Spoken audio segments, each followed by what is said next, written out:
Dragonlance, Book 1, Dragons of Autumn Twilight, Chapter 8, Search for Truth, Unexpected Answers.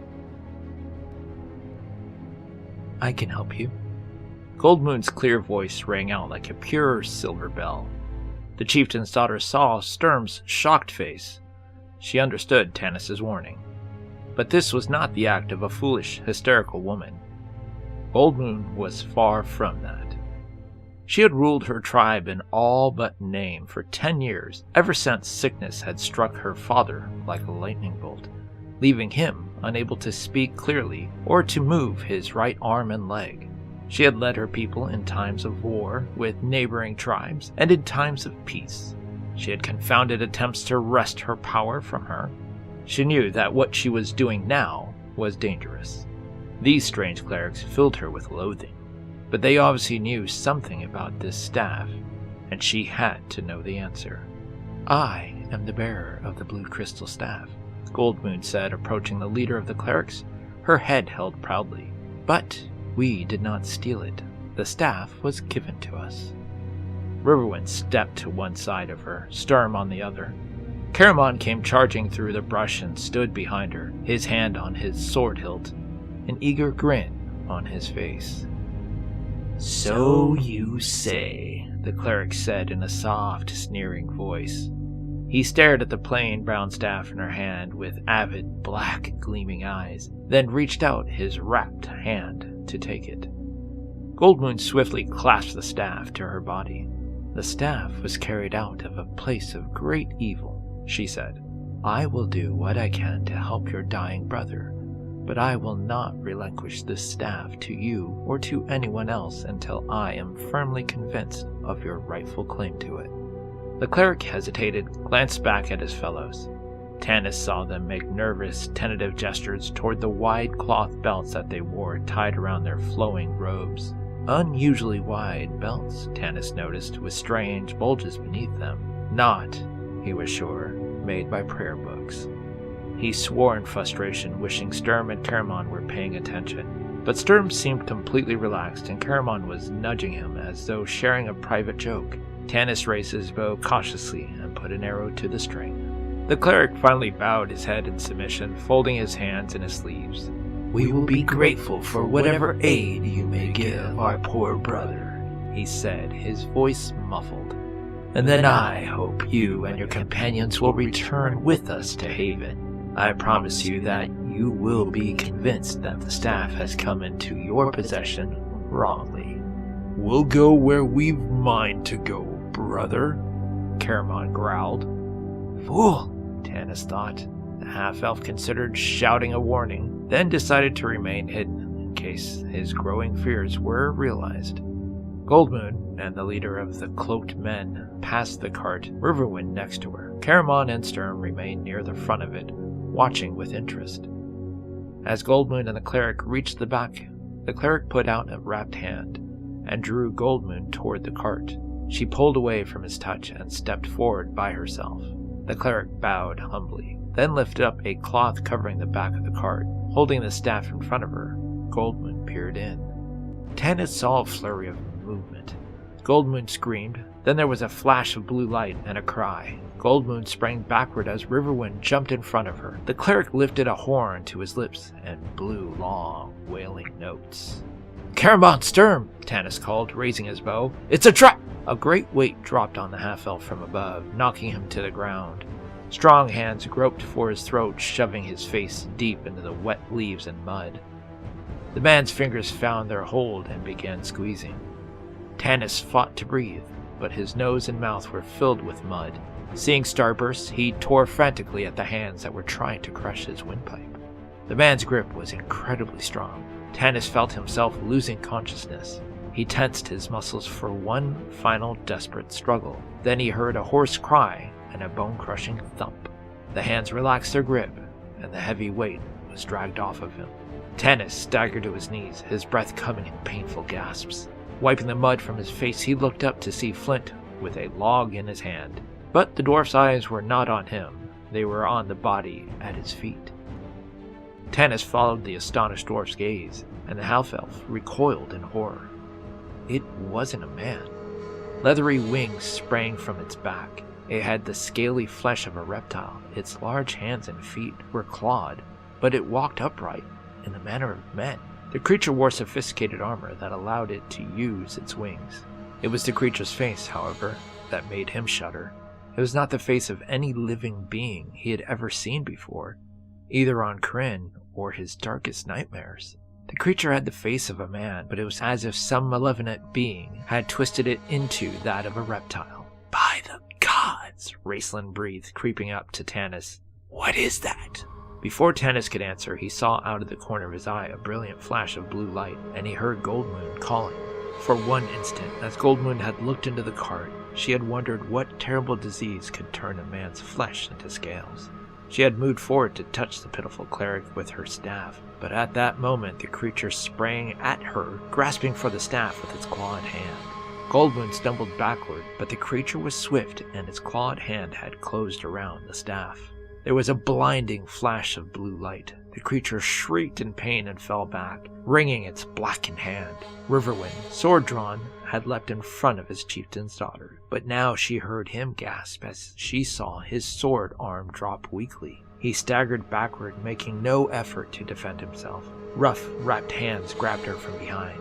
A horrible scaled hand was clasped over her mouth. Struggling to free herself, she caught a glimpse of Riverwind.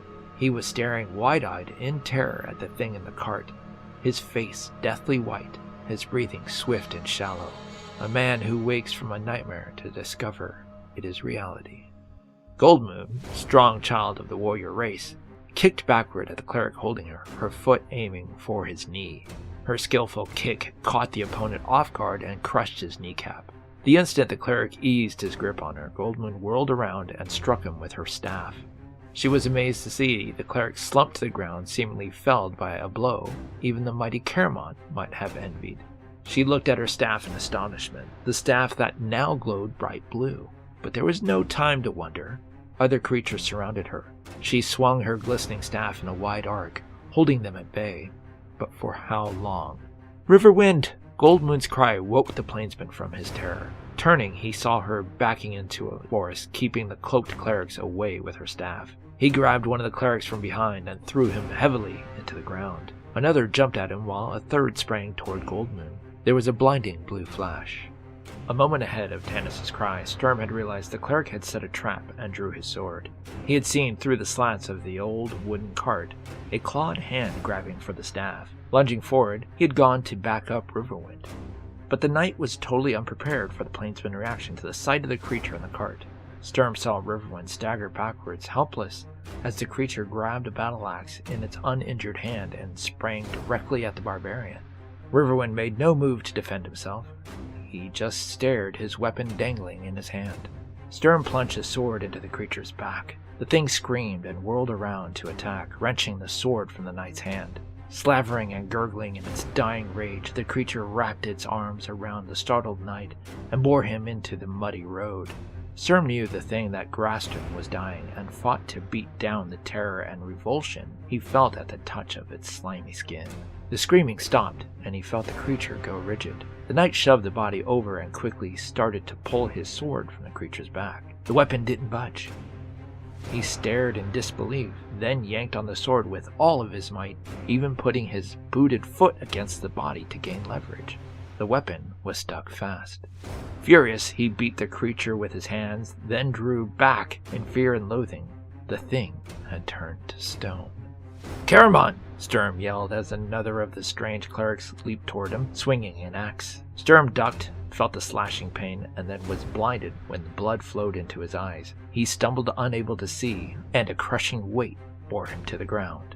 Caramon, standing near the front of the cart, started to go to Goldmoon's aid when he heard Sturm's cry.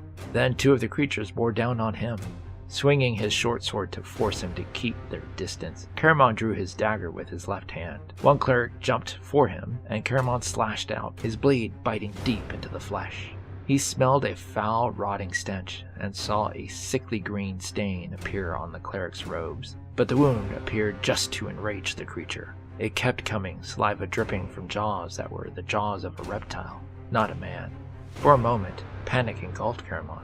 He had fought trolls and goblins, but these horrible clerics completely unnerved him. He felt lost and alone. Then he heard a reassuring whisper next to him. I am here, my brother. Raceland's calm voice filled his mind. About time, Caramon gasped, threatening the creature with his sword. What sort of foul clerics are these? Don't stab them, Raceland warned swiftly. They'll turn to stone. They're not clerics. They are some sort of reptile man. That is the reason for the robes and the hoods. Though different as light and shadow, the twins fought well as a team. They exchanged a few words during the battle, their thoughts merging faster than tongues could translate. Caramon dropped his sword and dagger and flexed his huge arm muscles. The creatures, seeing Caramon drop his weapons, charged forward. Their rags had fallen loose and fluttered about them grotesquely. Caramon grimaced at the sight of the scaled bodies and clawed hands. Ready? He said to his brother. Tasarek, Samaral, Kawarnia, said Raceland softly as he threw a handful of sand into the air. The creatures stopped in their wild rush, shook their heads groggily as magical sleep stole over them, but then blinked their eyes. Within moments, they had regained their senses and started forward again. Magic resistant, Raceland murmured in awe, but the brief interlude of near sleep was long enough for Caramon. Encircling the scrawny reptilian necks with his huge hands, the warriors swept their heads together. Their bodies tumbled to the ground, lifeless statues. Caramon looked up to see two more clerics crawling over the stony bodies of their brethren, curved swords gleaming in their wrapped hands. Stand behind me, ordered Raceland in a hoarse whisper. Caramon reached down and grabbed his dagger and sword. He dodged behind his brother, fearful for his twin's safety, yet knowing Raceland could not cast his spell if he stood in the way. Raceland stared intently at the creatures, who, recognizing a magic user, slowed and glanced at each other, hesitant to approach. One dropped to the ground and crawled under the cart. The other sprang forward, sword in hand, hoping to impale the mage before his spell was cast, or at least break the concentration that was so necessary for the spellcaster. Caramon bellowed. Raceland seemed not to hear or see any of them. Slowly he raised his hands. Placing his thumbs together, he spread his thin fingers in a fan-like pattern and spoke. Kr Dankis Mayopar. Magic coursed through his frail body, and the creature was engulfed in flame. Tanis, recovering from his initial shock, heard Sturms yell and crash through the brush out onto the road. He swung the flat of his sword blade like a club and struck the creature that had Sturm pinned to the ground. The cleric fell over with a shriek, and Tanis was able to drag the wounded knight into the brush. My sword, Sturm mumbled, dazed. Blood poured down his face. He tried unsuccessfully to wipe it away. We'll get it, Tanis promised, wondering how. Looking down at the road, he could see creatures swarming out of the woods and heading toward them. Tanis's mouth was dry. We've got to get out of here, he thought, fighting down panic. He forced himself to pause and draw a deep breath. Then he turned to Flint and Tasselhoff, who had run up behind him. Stay here and guard Sturm, he instructed. I'm going to get everyone together. We'll head back into the woods. Not waiting for an answer, Tanis dashed out into the road. But then the flames from Raceland's spell flared out, and he was forced to fling himself to the ground. The cart began to smoke as the straw pallet the creature had been lying on inside caught fire. Stay here and guard Sturm, Flint muttered, getting a firm grip on his battle axe. For the moment, the creatures coming down the road did not seem to notice the dwarf and the kender, or the wounded knight lying in the shadows of the trees. Their attention was on the two small knots of battling warriors, but Flint knew it was only a matter of time. He planted his feet more firmly. Do something for Sturm, he said to Tass irritably. Make yourself useful for once. I'm trying, Tasselhoff replied in a hurt tone. But I can't get the bleeding stopped. He wiped the knight's eyes with a moderately clean handkerchief. There, can you see now? He asked anxiously. Sturm groaned and tried to sit up, but pain flashed through his head as he sank back. My sword, he said. Tasselhoff looked over to see Sturm's two-handed weapon sticking out of the back of a stone cleric. That's fantastic, the wide-eyed kender said. Look, Flint, Sturm's sword. I know, you fog-brained idiot, Kender. Flint roared as he saw the creature running toward them, its blade drawn. I'll just go get it, Tass said cheerfully to Sturm as he knelt beside him. I won't be but a moment. No! Flint yelled, realizing the attacking cleric was out of Tass's line of vision. The creature's wicked curved sword lashed out in a flashing arc, aimed for the dwarf's neck. Flint swung his axe, but at that moment Tasselhoff, his eyes on Sturm's sword, rose to his feet. The Kender's hookback staff struck the dwarf in the back of the knees, causing Flint's legs to buckle beneath him. The creature's sword whistled harmlessly overhead as the dwarf gave a startled yell and fell over backward on top of Sturm. Tasselhoff, hearing the dwarf shout, looked back, astonished at an odd sight. A cleric was attacking Flint, and, for some reason, the dwarf was lying on his back, legs flailing, when he should be up fighting. What are you doing, Flint? Tass shouted. He nonchalantly struck the creature in the midsection with his hookback, struck it again on the head as it toppled forward, and watched it fall to the ground unconscious. There, He said irritably to Flint. do I have to fight your battles for you? The Kender turned and headed back towards Sturm's sword. Fight! For me! The dwarf sputtered with rage, struggled wildly to stand up. His helm had slipped over his eyes, blinding him. Flint shoved it back just as another cleric bowled into him, knocking the dwarf off his feet again. Tanis found Goldmoon and Riverwind standing back to back, Goldmoon fending off the creatures with her staff. 3 of them lay dead at her feet, their stony remains blackened from the staff's blue flame. Riverwind's sword was caught fast in the guts of another statue. The plainsman had unslung his only remaining weapon, his shortbow, and had an arrow nocked and ready. The creatures were, for the moment, hanging back, discussing their strategy in low, indecipherable tones. Knowing they must rush the plainsman in a moment, Tanis leapt toward them and smote one of the creatures from behind using the flat of his sword, then made a backhand swing at another. "Come on," he shouted to the plainsman, "this way." Some of the creatures turned at this new attack, others hesitated. Riverwind fired an arrow and felled one. Then he grabbed Goldmoon's hand and together they ran toward Tanis, jumping over the stone bodies of their victims. Tanis let them get past him, fending off the creatures with the flat of his sword. "Here, take this dagger," he shouted to Riverwind as the barbarian ran by. Riverwind grabbed it, reversed it, and struck one of the creatures in the jaw. Jabbing upward with the hilt, he broke its neck. There was another flash of the blue flame as Goldmoon used her staff to knock another creature out of the way. Then they were in the woods. The wooden cart was burning fiercely now. Peering through the smoke, Tanis caught glimpses of the road. A shiver ran through him as he saw dark winged forms floating to the ground about a half a mile away on either side of them. The road was cut off in both directions. They were trapped unless they escaped into the woods immediately. He reached the place where he'd left Sturm. Goldmoon and Riverwind were there too. So was Flint. Where was everyone else? He stared around in the thick smoke, blinking back tears. "Help Sturm," he told Goldmoon. Then he turned to Flint, who was trying unsuccessfully to yank his axe out of the chest of a stone creature. "Where are Caramon and Raceland? And where's Tass? I told him to stay here." "Blasted Kender nearly got me killed," Flint exploded. "I hope they carry him off. I hope they use him for dog meat. I hope, in the name of the gods." Tanis swore in exasperation. He made his way through the smoke toward where he had last seen Caramon and Raceland, and stumbled across the Kender, dragging Sturm's sword back along the road. The weapon was nearly as big as Tasselhoff, and he couldn't lift it, so he was dragging it through the mud. "How did you get that?" Tanis asked in amazement, coughing in the thick smoke that boiled around them. Tass grinned, tears streaming down his face from the smoke in his eyes. The creature turned to dust, he said happily. "Oh, Tanis, it was wonderful. I walked up and pulled on the sword, and it wouldn't come out, so I pulled again and—" "Not now! Get back to the others!" Tanis grabbed the Kender and shoved him forward. "Have you seen Caramon and Raceland?" But just then he heard the warrior's voice boom out of the smoke. "Here we are," Caramon panted. He had his arm around his brother, who was coughing uncontrollably. "Have we destroyed them all?" the big man asked cheerfully. "No, we haven't," Tanis replied grimly. "In fact, we've got to get away through the woods to the south." He put his arm around Raceland, and together they hurried back to where the others were huddled by the road,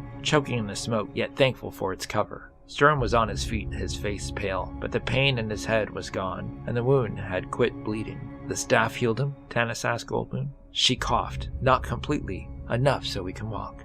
"It has limits," Raceland said, wheezing. "Yes," Tanis interrupted. "Well, we're heading south into the woods." Caramon shook his head. "That's darkened wood," he began. "I know. You'd rather fight the living," Tanis interrupted. "How do you feel about that now?" The warrior did not answer. "More of these creatures are coming from both sides. We can't fight off another assault, but we won't enter Darkwood if we don't have to. There's a game trail not far from here we can use to reach Prayer's Eye Peak.